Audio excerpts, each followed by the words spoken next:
What's up, everyone? Joe Gray here today with another GGC live stream. Today is the final day for the Spring 2025 event.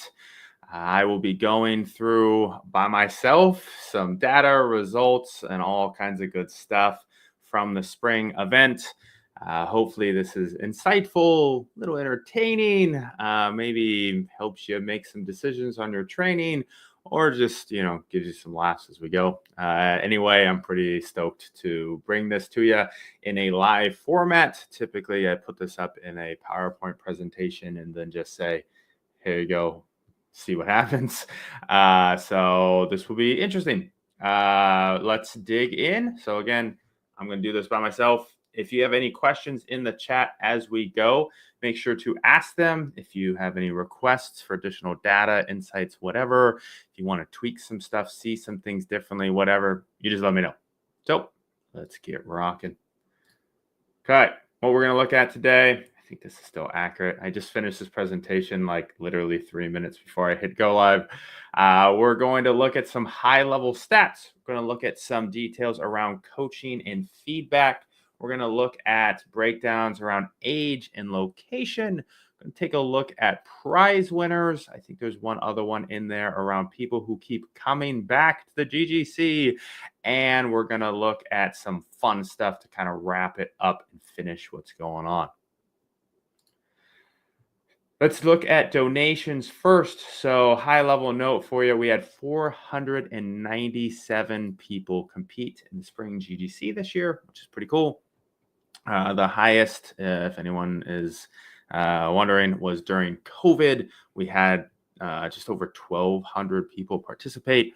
A lot of those people were never intending to come back. They were not lifting at home by choice. They were lifting at home because they had to. The rest of us who are still competing are a little bit different. So this 497 athletes turned into, I rounded up a little bit, to a $500 donation to the Special Olympics. So every spring we donate to Special Olympics as part of our nonprofit processes. On my end, I do $1 per participant, and then a handful of you also donated $170 additional. So that brings us to $670 donated for the spring. I looked at the numbers and we are sitting at a cumulative total of $9,876 since 2018 donated to Special Olympics. I want to cross that $10,000 mark. So I'm going to drop a link in the chat for anyone that's there. If you donate during today's live stream, I will match $1 for $1 to get us across that mark. I will actually do up to another $500 if we get there. If you donate through that link in the live stream today, one, I'll be able to see the total number at the end. Two, let me know in the chat that you donated and how much, so then that way I can give you a shout out and we can keep it rolling. Yeah. So hopefully we can cross that $10,000 mark this event. That'd be pretty cool. It'd be a nice milestone. We will have another nonprofit in the fall. When we move into the fall, we always pick somebody in the community. So I've got somebody lined up already, runs a nonprofit for a great cause. They are heavily involved in the GGC, which is typically another requirement, and it should be pretty cool. So, hey, Anand, what's up, man? Did you see the post I put up, the story I put up today? I think that was directed at something you have on your rack as well. So should be cool. Okay, so donations, if you can, donate. Let's cross that $10,000 mark. Okay, let's take a look at some high-level stats. So we had 497 athletes, as I mentioned. We had 100 females, and we had another 395 male. So that number doesn't come out to 497 because a couple of people don't tell us what they are, which is fine. I don't require almost anything in the submission form other than tell me how much you lifted kind of thing. So yeah, but so 20% females, 80% male. That's pretty average for how the GGC breaks down. You can see on the screen there, we've got our breakdowns of averages in terms of age. So our average age is pretty close between the two groups. Obviously, the numbers look quite a bit different because typically, all things being equal, men lift more than women do. But those dot scores are pretty close. I actually saw a post this last week from a handful of the female powerlifting related social media accounts that I follow, making a claim that dots and the various algorithms do not support women as much as they maybe think they do, which is an interesting piece to the puzzle. They were looking at how, I think it was, if you have a certain dot score, you end up in like the 90 percentile for women, but only like the 75 percentile for men. So interesting piece. I know it is a piece of the puzzle that helps get us a little bit closer to figuring out the averages and strongest individual, taking into account gender, weight, and a bunch of different stuff. But I don't think any of them are perfect. The other interesting thing here to note on the left-hand side of the text says we had a 77% return rate for competitors, so people who have participated in a previous GGC. 77% of that 497, so almost 500 people, have participated before. So that's pretty cool. That means that people who show up and like it keep coming back. Hopefully that continues, and hopefully we get to spread the word and more people learn the good stuff going on here. 43% of our participants enter the contest with somebody else, so a friend or family member. So that could mean hosting a local meet where people have friends who come over and lift with them at the same time. Or it could be somebody like myself or my wife and daughter. We did not necessarily lift all at the same time, but we did mark that or check that box. That's the words I'm looking for in that order. We did check that box to signify that we did all of that together. So pretty interesting that nearly half of the people who enter are not simply solo lifting in their home gym. I know when we think about home gym lifters, we tend to think about one dude in his garage getting after it. But I think that is becoming a little bit less stereotypical, and more family members are being involved in the process, which is awesome. I am extremely happy with the fact that my wife lifts and my daughter is out there crushing it and all kinds of things. And I think more people that involve their family members, one, you tend to not have debates or arguments over budget spent on the gym, which is nice. And two is it's fun and healthy for the whole family. So highly rated. Hey, my friend Gold Bars, thanks for all the work you put into this. You bet, dude. I really enjoy this. This is kind of one of my favorite things throughout the year. If I had even more time in my schedule, I would do even more for it. But I do what I can do, and hopefully everyone gets what they need out of it. All right, so let's take a look at the comparisons for female and male from 2024 spring to 2025 spring. So specifically looking at averages, so not necessarily people who competed in both events, but taking the average female and male numbers for 2024 and comparing that to 2025. I definitely should have flipped the columns there. Sorry about the visual craziness. So the cool thing here is that we see that the women went up in terms of their squat. Their bench came in, weirdly enough, like the exact same number, and so did deadlift. But that comes out to a total improvement of 10 pounds. But the big winner there is actually the dots, which means that that 10 pounds does not necessarily equate typically to what's that come out to, 33 dot score improvement. That should come out to meaning that women lost weight but got stronger in general. So good work, ladies.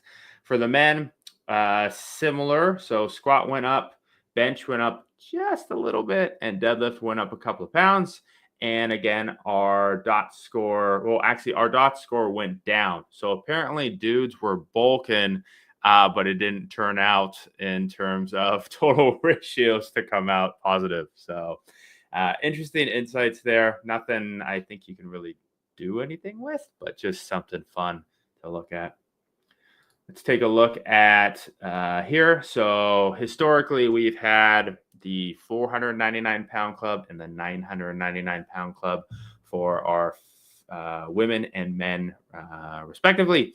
This came apart. This came to the GGC a handful of years ago when one of the other companies launched their 1,000-pound club challenge, and it seemed like they were trying to step on the GGC's toes a little bit, and a whole bunch of people started commenting and going after them. And then we got a little petty and we created the 999 pound club, and it turned into a whole thing, which is pretty cool. The idea here being that if you are a guy and you total 999 pounds or more, you are entered into the club. And if you are a female and you total 499 pounds or more, you're entered into the club. From the spring event this year, 55% of the men reached that 999 pound club, and 43% of the women reached the 499 pound club. So I think this goes back to, and why I brought it up on one of the previous slides, the conversation around that dot score piece, that the ratios for men and women in terms of how that works might be a little off. Not that we use dots here, but that there might need to be some change in those algorithms to balance some of that out. So, speaking of these clubs, I am currently working on a new merch store. So the one we've historically used through Teespring has gone belly up. So Spring is the new company name. They got bought by, I think, Amazon last year at some point, and then have taken 3, 4, 5, sometimes 6 months to deliver things. So the whole reason why I use one of these outsourcing solutions is because I can upload the designs, which I like to do. I can set the prices as low as possible, and then you guys can grab merch as you want. I don't have to deal with printing, shipping, storing. If there's any issues, I don't handle that kind of stuff. The problem being that when there is issues, which there never was until late last year, I can't really do anything. So I ended up removing everything from that store about a month ago after a couple of people reported issues. And in the last week or so, I've been rebuilding it through a different site that I got recommended to me by a handful of people called Threadless. So similar concept. I will have, I think I've got about 15 different designs up right now of stuff I've been working on over the last couple of months. And I will be sharing that out through the newsletter and through social media once it's ready to post. I just put in a big order of stuff for myself. So me, my wife, my daughter, and my mom, we ordered a bunch. So we'll get a shirt, sweatshirt, in all of men and women's sizes and pretty much everything they offer. So then that way we can kind of test the quality and make sure it's up to snub before I send it out anywhere else. So hopefully that'll be good. That'll sustain us moving forward. I just had somebody buy a shirt off of there, and it gave me an update that I made a whopping 16 cents off of a t-shirt sale. So my goal is not to make a crap ton of money or anything like that off of merch. It's just to have things out there that I would want to wear, and I think maybe some of you would as well for the GGC and some of the other home gym related stuff. So, all right, coaching feedback. So if you are new to the GGC, what we do is we offer some services that are completely free if you want them. So coaching feedback is one of those said services. We have about a dozen or so coaches who provided feedback for the Spring GGC. We have another handful, maybe dozen or so people who come in and out at different times based off of their schedule. Some of these people write articles or provide training tips for our newsletter. It varies depending on what topic comes up and what they feel comfortable sharing information on. But the idea is we want to help you be a better lifter. So the coaches, 181 people checked the box that said, please review my submissions for feedback. The coaches, I sent it out an email last week to everyone with their appropriate coach copied on it. They then have to reply back with links to their submissions, whether it's on Instagram or YouTube, whatever it might be. And then the coach replies back there in the email and starts giving them feedback. It could be anything like, hey, your squat was a little high. Maybe take a few pounds off or set something or film from the side or whatever. It could be them noticing technique issues in their walkout or their setup or their feet being planted or where their hands are or any kind of different stuff. Anything that the coach can see that might help that athlete be a little bit stronger for the next event is included in there. We also went through a bunch of these during the live stream during competition week. So myself and a handful of the GGC coaches tackled some of that as well. So here we're going to look at some of the notes around people who asked for feedback versus didn't. So on average, the women who asked for feedback and the men lifted more weight than those that didn't. And even if we start removing certain things, so I put a note at the bottom there, our top athletes typically don't ask for feedback because they use personal coaches or they themselves are a coach or something like that. But the highest, if you start removing them, the numbers get even more drastic. So the take home for me is that the best lifters are looking for ways to get better, typically over and over again. Anyone who has gone through this process, I've only had one minor complaint. We took care of that. Not going to happen again. Everything else has been a really seamless process. People are really impressed by the feedback that they get. I have already seen notes from people implementing that feedback from the spring. So they got feedback last week or this week, and they're already putting it to work in their training, which is awesome. So as you can see, I broke it down by years of lifting as well. So the numbers get more and more impactful based off of how long you've lifted as well. So let's see. Go Bar says, my coach told me about my loose lats on deadlift and PR'd my actual deadlift by 40 pounds. Was it a coincidence? So are you saying that your GGC coach told you about loose lats on the one that you submitted? Or did your coach, do you have a personal coach that told you to fix that before you rolled in? Or what are you going with there? I mean, my guess is that upper back tightness is one, if you watch the live streams, GGC. Yeah. Okay. Yeah. The upper back lat tightness piece we mentioned in, I swear it was almost every single video for people's squat, people's deadlift, people's bench. Like if there was something to fix, it was in bench, it was probably upper back or feet. And in squat, it was hands or upper back. And in deadlift, it was upper back or sit back a little more. So if you are getting that piece, you're way ahead of everybody. And yeah, it's crazy how much a small cue can change your lift like immediately, right? So 40 pounds on a deadlift PR is solid, dude. Nice work. Quick shot of some of our coaches and contributors. So we have write-ups on a lot of them, bios and stuff over on the website. As I mentioned, they do a lot of different things and they are all volunteers. Some of the writers, if they write full articles, I pay them to do that. Everybody else just volunteers as part of being cool people. So if you get coaching feedback from any of the GGC coaches, please make sure you thank them, give them a big thumbs up, and tell them how cool they are. I appreciate it.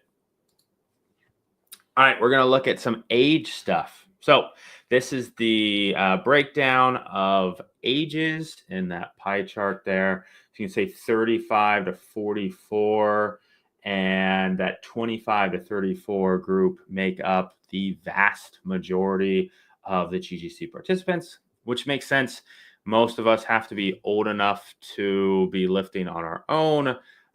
Most of us have to be old enough to be in a house, maybe even own a house by ourselves, own some gym equipment, those kinds of things for the most part. So that makes sense that you need to be a little bit older rather than a little bit younger.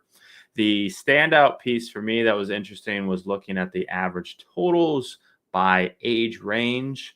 And if we look at the fact that our older lifters, so 65 to 74, actually bested our 18 to 24-year-olds and the 12 to 17-year-olds on average, I thought that was pretty cool. That proves at least a little bit that powerlifting and lifting in general is not necessarily just a young person's game, that there is still plenty of time to get strong no matter what age you are, and that you can put up some respectable numbers regardless of where you're at in that age range. So nicely job to our eldest of lifters. We're going to come back to that in a little bit as well. All right, we took a look at where people are located. So the vast majority of people are in the United States. There's a couple of reasons for that. So one, myself, as well as a majority of the influencer population, home gym content creator people, are all in the US.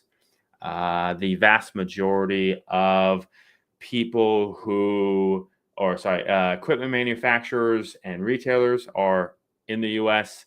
The ability to own a decent sized home gym, just simply based off of property size and things like that, is going to be dominated by the US population, as opposed to a lot of European countries that have a lot less land and stuff, as well as like Asian countries and stuff, places that they're, we've got a 1,300 square foot house, and that's on the small side for a US house. That's pretty large for a lot of other places. So things like that factor into this. Another reason why is because, and it's kind of based off of a little bit of what I just said, the vast majority of prizes are from US companies. And because of that, a lot of them only ship to US companies. I've tried over the years to partner with companies not inside the US.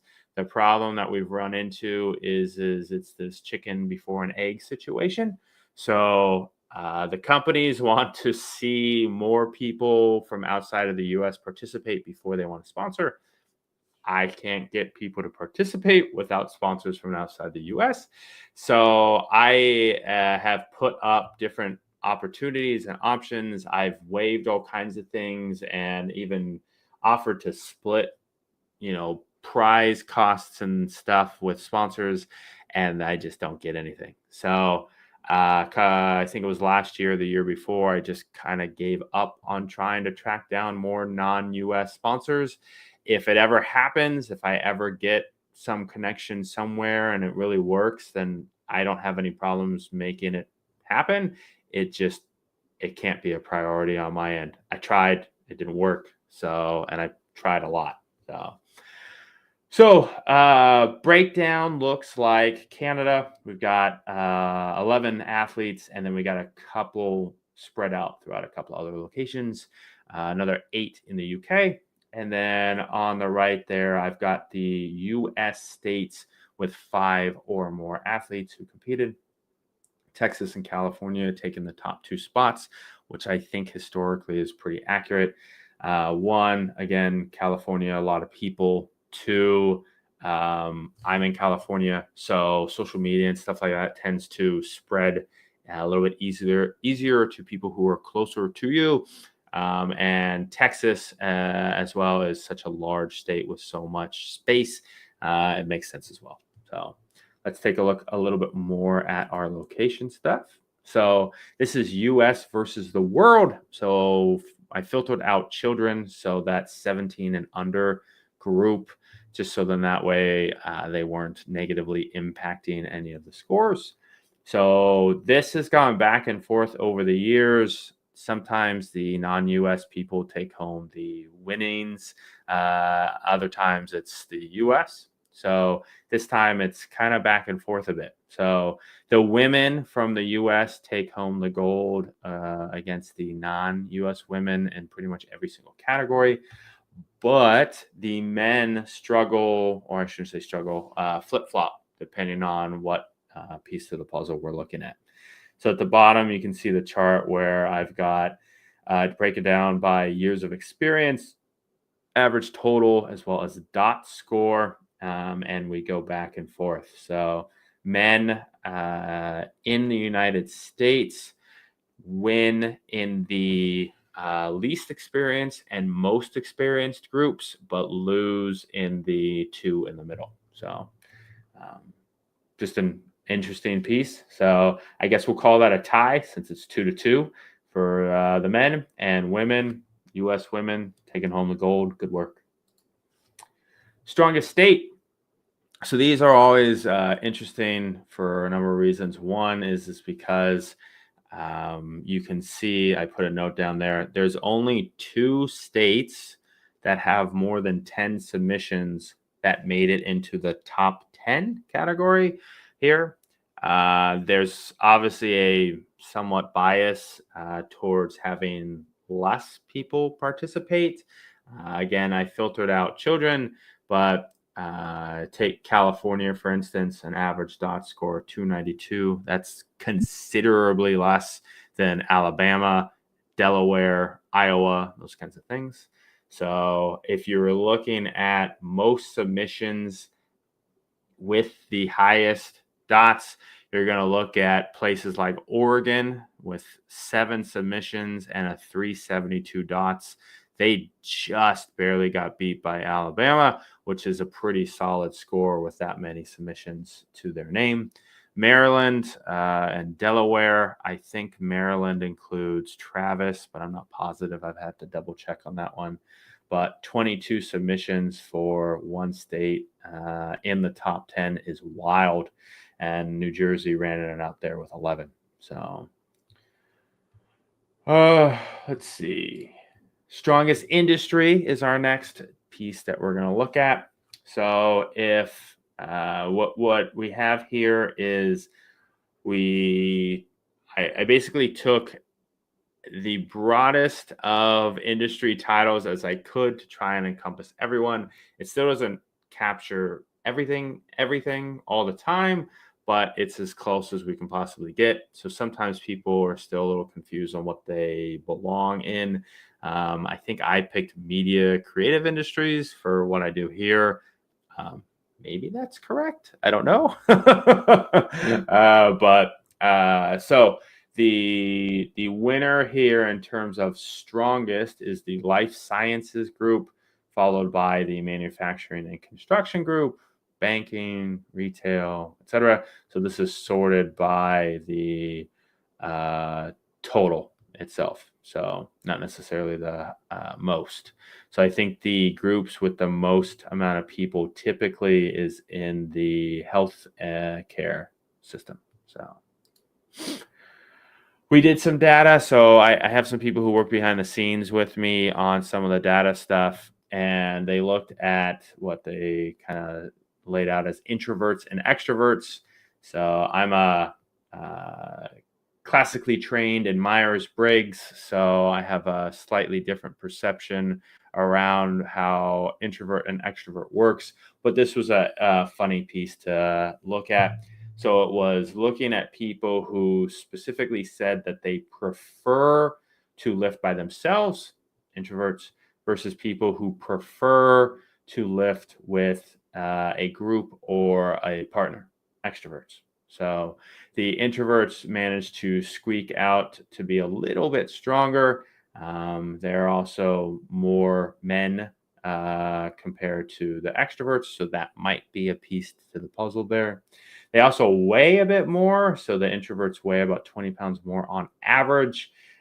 When we look at what their purposes for training are, the introverts say that they're more likely to train for physique purposes than the extroverts are, which is interesting. Maybe that's a bodybuilding piece to the puzzle, or maybe they're introverts, but they're not introverts. Maybe they're just afraid to go out in public because they think they're skinny or something. I don't know. The training age, the introverts have a majority is 10 plus years, and they've spent more on their home gyms. So they also use app-based or online stuff as opposed to the extroverts using majority is in-person type coaching and services. So there was a few other pieces. I'm looking at my notes. Among both men and women, those who prefer training alone are on average 20 pounds heavier. So, yep, I noted that. Women are more likely than men to train for health purposes. It's an interesting piece. I think probably not shocking. Men tend to be a little more focused on, and this is the next one, men were more likely than women to train for purposes of sport. So men, for whatever reason, lifting is more about physique and sport stuff, and women is more about health. I'm sure that's a societal piece to the puzzle. So let me scroll through. Okay, next up is prizes. So we're going to take a look at some of the people who won prizes and if it's impacted by anything other than just being lucky. So we had 78 prize winners for the Spring GGC. It's $17,000 and some change in prizes available. That included 14 barbells, $3,500 in gift cards, 13 cable attachments, custom belts, machines, prize pack, shirts, banners, and so much more. This was a pretty stacked lineup. We've had slightly larger prize amounts in the past, only because we've had, like when we used to have Go Strong on board, they'd put up something that was like a $5,000 prize all on its own, which kind of easily bumps the number up. But this was a pretty good one. I'm working more and more on trying to make the prize giveaways kind of like a Oprah's favorite things. So it's a lot of the companies that I work with, the equipment that I use from them or like from them, and trying to encourage them to give that stuff away as opposed to just kind of some random stuff. So hopefully that trend will continue. We saw the addition of companies like Maximum Advantage Grip, so Mag Grips, which is a big one for myself. We added Booty Sprout, which is one that I actually use today. My wife uses on a regular basis. Xmark, I've got one of their squat bars in my garage. Freak Athlete joined last year, but is back again with the Hyper Pro and a whole bunch of others. So let's go back one. Sorry. So in terms of prize winners, so some of these were interesting. Prize winners actually lifted more on average than non-prize winners and even had a higher dot score. So I guess lift more weight and maybe you'll win a prize. I don't know. 4 prize winners had won a prize in a previous GGC. So out of that 78, 74 of them were first-time prize winners. I've been asked before about repeat winners, and I always tell people it's random. So I mean, out of that 78, it could have been 78 people who had won before. It could have been 78 people who had never won, or any combination in between. So since I'm picking prize winners completely at random with some random number generators and sequence generators, it's not like I go in and go, oh, they won twice before, take them off the list or anything like that. So the average prize winner, though, has entered just shy of 4 GGC events and participated in just shy of 3 years. So that number tells me that you probably need to show up a couple of times before your luck kind of happens. Obviously, there are some people who break that rule. The next one, 17 people brand new to the GGC won a prize this year. So out of that 78 people, that means that 61 were repeat GGC participants. So I like that number. That's nice. That means that people who keep coming back get rewarded at least at some point. But again, I don't control any of that.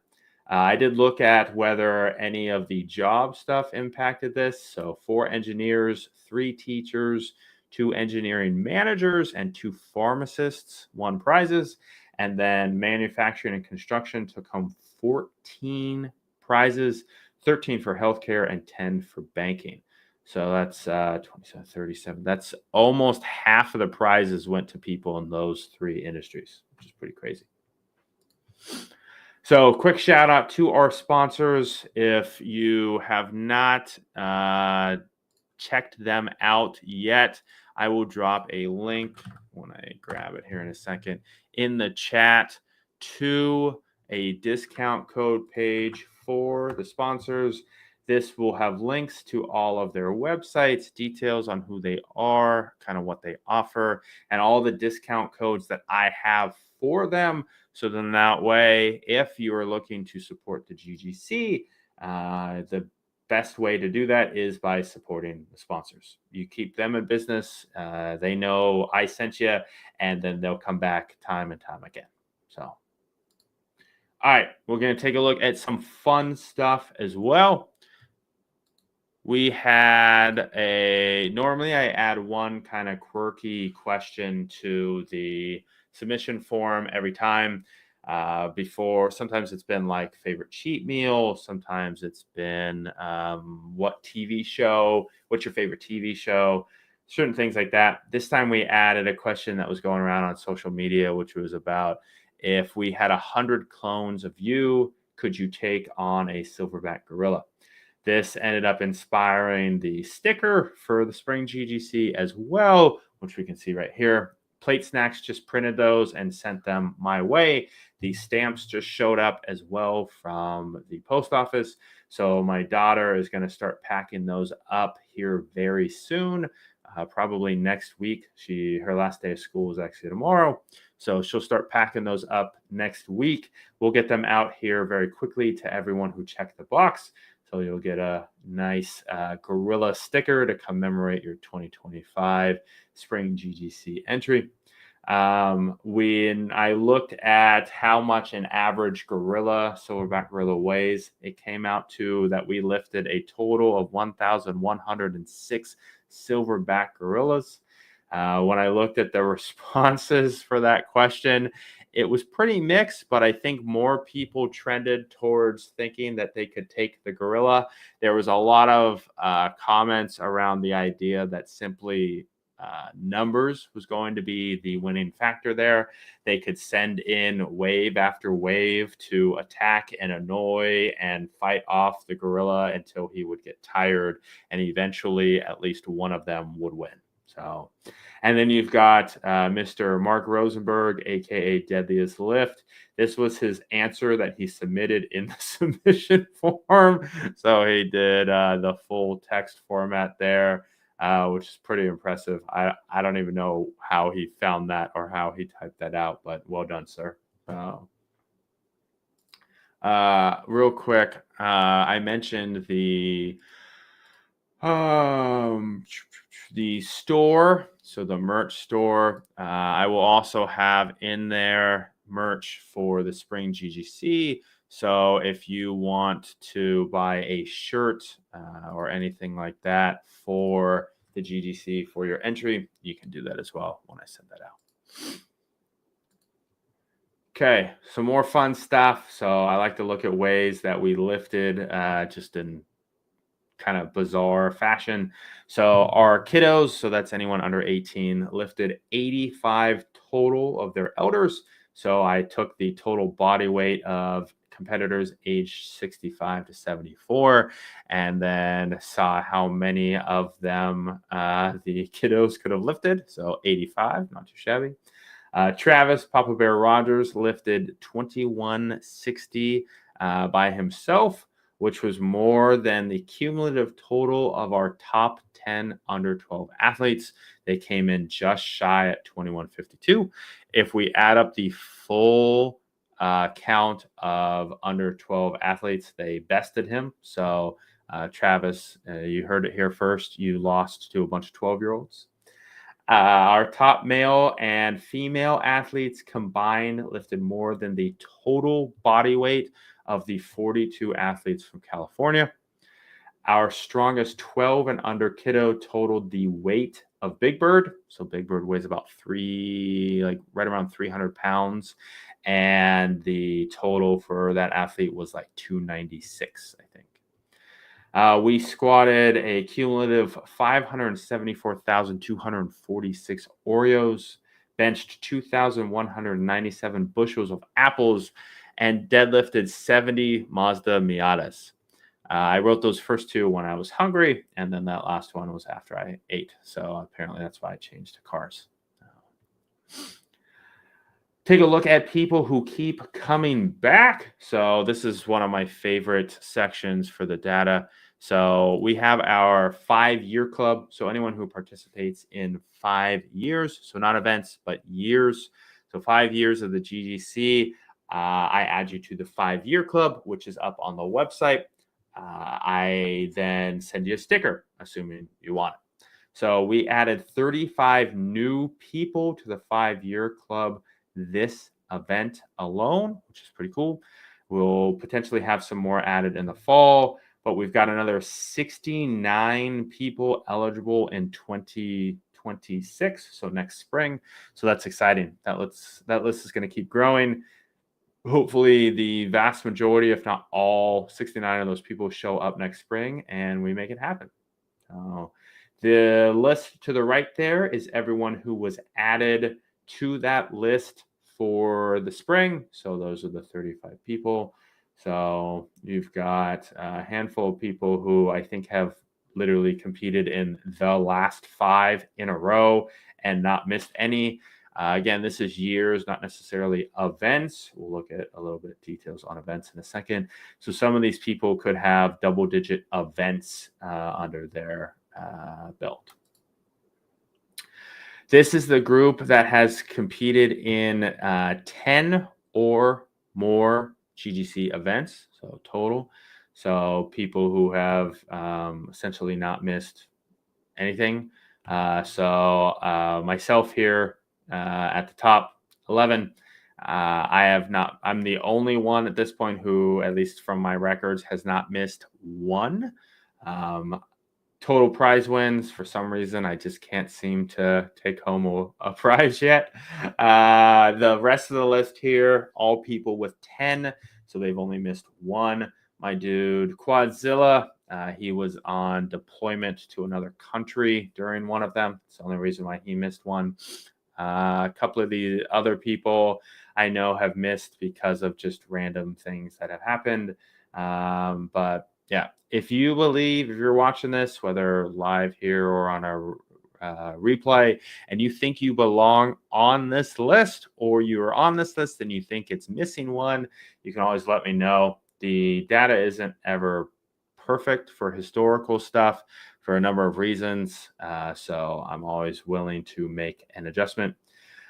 Big shout out to my dude, Matthew. So that's Tattooed Cyan. He is over in he's across the pond and has competed in, like I said, it says here 10. It might be 11 of the GGCs. He has not won anything yet, but it keeps coming back, which is impressive. I'm pretty sure most people, if they had luck, if their luck was that bad, would not show up that often. So, okay, here's our cumulative total list. So this is taking everyone who has competed and looking at what their cumulative total for all of the events that they've participated in is. So last fall was the first event where I got passed up. So I was at the number one spot until 2024 fall. Now Travis and Mr. Squatter Pony, Kyle, are taking those top two spots and running away with them. So years competed, you can see they have a full 2 years and 2 events less than I do, and they're still kicking my butt, which is brutal. But the one thing I can say is that I have totaled over 1,000 pounds on average in each of the events, which is nice. My dude, Not Strong, Just Fat, is right there behind me. He might catch up here soon. We'll see. And then a couple of the other ones that will probably end up in the top 5, passing up a couple of us here soon. Lee is at number 5. So Dead Lee Lifter. You can see he's only got 7 events competed. So he's a full 2 events behind even Travis and Kyle. And he's only 1,000 pounds out. If he had competed in the same amount, I think he might actually have that top spot by at least a little bit. And what's even more crazy is Lee competes completely raw. His last submission had him doing a couple of reps even, so he didn't even put it at a full 1 rep max 10 RPE submission. So Lee's a monster. Deadliest lift, Mr. Mark Rosenberg. Obviously, his numbers fluctuate because of whatever crazy nonsense he's doing to submit. Then you see a couple of names that should be, excuse me, recognizable from previous years, accumulating 10, 9, 8, 9, etc. for their submissions. So eventually these numbers will probably start to, again, change as we go and we approach year 10, simply because you'll have people who will you will have people who, like myself, who have just competed forever, who just have a couple of events more on their record, taking up a spot, will get passed up by some of the stronger lifters. But I will hold on to that top 3 podium spots as long as I can. Here's the same list from the women. So our friend Manda is back at the top of the list. She basically is only not at the top if she misses out. She missed, I think, part of or maybe all of last year. She had moved and lost access to her home gym. She's finally back in one. Erica is a repeat top athlete. I believe I think at one point she was training with Manda as well, so that's pretty cool. And then a bunch of the other ladies on the list. You can see Big C Smalls, the number 9 on the list down there is Christina Leonati. So she was on the live stream with me last week. The week before for Prettiest Powerlifter. And then right below her, Stevie Seeley. That's actually the wife of Lee. So both Lee and Stevie are on the top 10 cumulative totals list for male and female, husband and wife, which is redonk. So their daughter took home a prize this year. She won the GGC Junior Bar from Weighted Out. She herself is probably going to be the greatest powerlifter that ever existed, coming from the 2 of them. So let's see. Oh, is that the last one?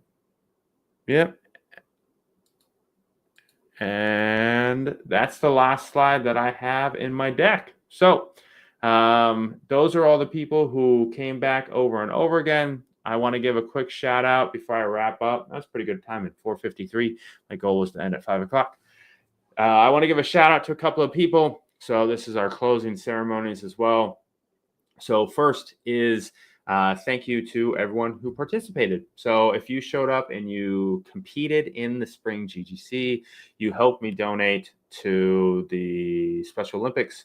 You gave me something to do for the last month, and you helped convince the sponsors and everybody else that this is something worth being a part of. So that way they come back again and again and again, which means we can keep doing this, which means I can continue running it. And it helps me in terms of finances and budget and all kinds of stuff. When people don't show up and don't participate, I have to cut a lot of things and it's not as much fun. So thank you to everyone who continues to show up. You're awesome. 2 was my GGC coaches. You guys rock, guys and gals. Thank you so much for doing what you do, helping our lifters. We got Mr. Brandon Campbell to sign up this year, and he's been doing a wonderful job as well. So I see a lot of the feedback because I get copied on the emails, and it's awesome. So number 3 is our sponsors. So huge shout out to all of them, putting up amazing prizes. Some of them put up fees to help cover my website and advertisements and all kinds of stuff. Typically, the goal on my end from a budget stance is to simply make enough money off of their fees to break even, which we managed to do this year, which is nice. That covers postage for shipping out the stickers and all kinds of different stuff. So, and then the last one that I want to give a shout out to is my family.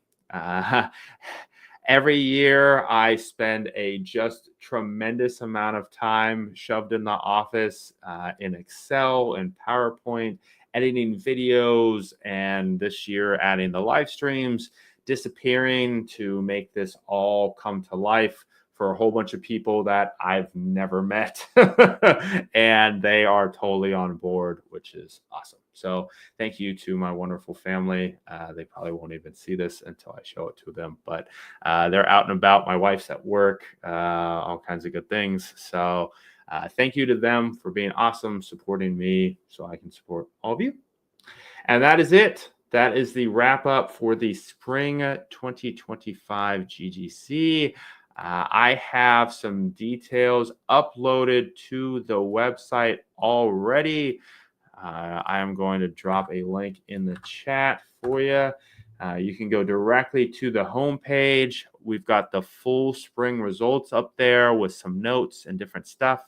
I'm going to get this presentation up there for your viewing pleasure as well. And then next up, I got 2 more things coming for you. One is going to be prep for Home Gym Con. So me and my family are all going. So the next newsletter and a bunch of stuff is going to be covering what that looks like. If you're going, if we can meet up and chat and, shake each other's hands and good stuff, talk about some home gym stuff in person. And then the fall GGC. So the fall GGC will be at the end of October, early November, like it has been historically. I will have more details on that when we get back from Home Gym Con in early July. So looking forward to all that. Thank you, everybody, for joining in, checking out the live streams this time around, and all kinds of good stuff. I have had fun. It is 4:57. Time to go cook some dinner. See you, everybody.